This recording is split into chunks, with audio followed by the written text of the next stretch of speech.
కుబేరా, ఏ Shekhar కమలాస్ film. Story ఏంటంటే world richest పర్సన్గా మనం విలన్ అయితే అవ్వాలనుకుంటాడండి. అండ్ ఆ ప్లాన్లోనే మన నాగార్జున గారు, ధనుష్ గారు ఎలా వచ్చారు అండ్ వచ్చాక ఏమైంది అన్నది మెయిన్ స్టోరీ అనమాట. And it's a absolutely family watchable movie అండి. మీ ఫ్యామిలీతో చూసండి, ఎలాంటి ప్రాబ్లం ఉండదన్నమాట. అండ్ మూవీ సింపుల్గా ఎలా ఉందంటే నాకైతే నచ్చిందండి, బాగుంది. నా ఎక్స్పెక్టేషన్స్ అయితే రీచ్ అయింది మూవీ అయితే. అండ్ అలానే ఎక్కువ ఎక్స్పెక్టేషన్స్ పెట్టుకుని అయితే వెళ్ళకండి. ఎక్స్పెక్టేషన్స్ అనేవి కొంచెం డీసెంట్గా పెట్టుకోండి, మీరు ఖచ్చితంగా ఎంజాయ్ చేస్తారు. అండ్ అన్నీ బాగా వర్కౌట్ అయ్యండి మూవీలోని. వెరీ గుడ్ ఫిలిం అని అయితే నేను చెప్తానండి. ఎక్సలెంట్ పెర్ఫార్మెన్స్లు అయితే ఇచ్చారండి మన నాగార్జున గారు, ధనుష్ గారు అండ్ రష్మిక మందన గారు అయితే యాక్టింగ్ అయితే చించేశారు. వాళ్ళు అయితే చాలా న్యాచురల్ యాక్టింగ్ అయితే చూపించారు వాళ్ళు. అండ్ నార్మల్ టెంప్లెట్ అయితే కాదండి, మీకు ట్రైలర్ చూసినప్పుడు అర్థమైపోద్ది.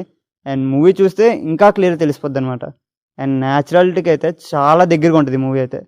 అండ్ మోర్ ఆన్ ఈ మూవీలోని మెయిన్ హైలైట్ ఏంటంటే ఎమోషన్స్ మీద బాగా బేస్ అయి ఉంటుంది ఈ మూవీ అయితే. అండ్ అది చాలా బాగా వర్కౌట్ అయింది అనమాట. అండ్ మెయిన్ పాజిటివ్స్ ఏంటంటే ఈ మూవీలోని పెర్ఫార్మెన్సెస్ అయితే చాలా బాగా చేశారండి. మళ్ళీ మళ్ళీ చెప్తున్నా, పెర్ఫార్మెన్స్ అయితే తోపు అసలు. And core concept, setup, pay of అవి చాలా బాగుందన్నమాట. రైటింగ్ అది చాలా బాగా రాసుకున్నారు మనలో. అండ్ మన డిఎస్పి గారండి, ఆ మ్యూజిక్, బ్యాక్గ్రౌండ్ మ్యూజిక్ అయితే చాలా బాగుందండి. అండ్ కొన్ని సీన్స్లోని ఆ మ్యూజిక్ వల్ల నెక్స్ట్ లెవెల్కి అయితే తీసుకెళ్ళిపోతారు అనమాట. ఎక్సలెంట్ వర్క్ అనేది చెప్తాం మన డిఎస్పి గారి నుంచి. అండ్ సాంగ్స్ కూడా అలానే ఉంటాయి ఈ సినిమాలోని, చాలా బాగున్నాయి. అండ్ సాంగ్స్ తల ప్లేస్మెంట్ కూడా కరెక్ట్గా ఉంటుంది అనమాట. అండ్ మెయిన్గా పోయిరా పోయిరా సాంగ్ ప్లేస్మెంట్ కానీ, దాని చుట్టూ ఉన్న సిచ్యువేషన్స్ కానీ వెరీ గుడ్ అనేది చెప్తానండి. అండ్ ఆ సాంగ్లో మన ధనుష్ గారి పెర్ఫార్మెన్స్ ఉంటుంది, 5 స్టార్ రేటింగ్ అయితే ఇచ్చేయచ్చండి ఆ సాంగ్కి అయితే మనం. అండ్ చాలా మంచి సీన్స్ ఉన్నాయండి సినిమాలోనైతే, ఎమోషనల్ చేస్తాయి మనల్ని అయితే. అండ్ గూస్ బంప్స్ కూడా తెప్పిస్తాయి కొన్ని సీన్స్ మనల్ని. అండ్ మెయిన్గా ఈ మూవీ మొత్తం మనకి రియల్ లొకేషన్లో తీయడం వల్ల మనకు చాలా బాగా అనిపిస్తుంది స్క్రీన్ మీద చూస్తున్నప్పుడు. అండ్ స్పెషల్గా మన నాగార్జున గారి పెర్ఫార్మెన్స్ అయితే ఉంటుందండి, చాలా బాగుంది. చాలా రోజుల తర్వాత మన కింగ్ని చూసినట్టయితే ఉంటుందండి స్క్రీన్ మీద. కింగ్ కమ్బ్యాక్ అని అయితే చెప్తాను ఈ మూవీ మనకి. అండ్ అలాగే ధనుష్ గారు కూడా చించి ప్యాకాడేశారు. హీ కిల్డ్ ఇట్ అసలు. అంతే, ఎవరూ చేయలేరండి ఆ క్యారెక్టర్, ఇంకోళ్ళని ఊహించుకోలేం కూడా. అంత న్యాచురల్గా, అంత పర్ఫెక్ట్గా చేశారండి మన ధనుష్ గారు అయితే. అండ్ వేరే వాళ్ళు ఎవరు అలా చేయలేరేమో. అండ్ మనకి ఈ సినిమా చూస్తున్నంతసేపు ఆ క్యారెక్టర్సే కనిపిస్తాయి తప్ప అరే నాగార్జున గారు, అరే ధనుష్ గారు అలా కనిపించరు మనకి ఈ మూవీ చూస్తున్నంతసేపు. అండ్ నెగిటివ్స్ మరీ అంతగా ఏం లేవు, కొన్ని ఉన్నాయి కానీ నెగ్లిజిబుల్ అవి. అదేంటంటే కొంచెం స్లో ఫేస్గా అనిపిస్తుందండి మూవీ అయితే మనకి.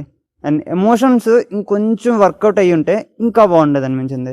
అండ్ చెప్పాగా, టిపికల్ మూవీ కాదండి, కామెడీ అవి ఉండవు, కాకపోతే ఒక చిన్న మెసేజ్ ఉంటుంది. అండ్ కొంచెం ఎమోషనల్ మూవీ అనమాట. అండ్ చాలా రోజుల తర్వాత మంచి ఫిలిం చూసాం అని ఫీల్ అయితే వస్తుందండి. డెఫినెట్లీ చెప్తున్నాను, థియేటర్స్లో చూడండి, మీకు బాగా అనిపిస్తుంది అనమాట. అండ్ నాకైతే బాగా నచ్చిందండి. అండ్ నాకు బాగా నచ్చిన సీన్ ఏంటంటే పోయిరా పోయిరా సాంగ్ కానీ, ఆ సాంగ్ ప్లేస్మెంట్ కానీ, అదైతే నాకు చాలా బాగా నచ్చింది. ఇన్ కేస్ మీరు ఆల్రెడీ మూవీ చూసినట్టయితే మీకు ఎలా అనిపించిందో అండ్ మీకు ఏ సీన్ అంటే బాగా నచ్చిందో కింద కామెంట్ చేసేయండి. అండ్ ఈ మూవీకి అయితే నేను 3.5 స్టార్స్ ఇచ్చేస్తానండి. అండ్ మా కంటెంట్ కానీ మీకు నచ్చినట్టయితే ప్లీజ్ లైక్ చేయడం, షేర్ చేయడం అండ్ మా ఛానల్ని సబ్స్క్రైబ్ చేయడం అయితే మర్చిపోకండి. And that's the review guys. Thank you for watching. Your Shiva.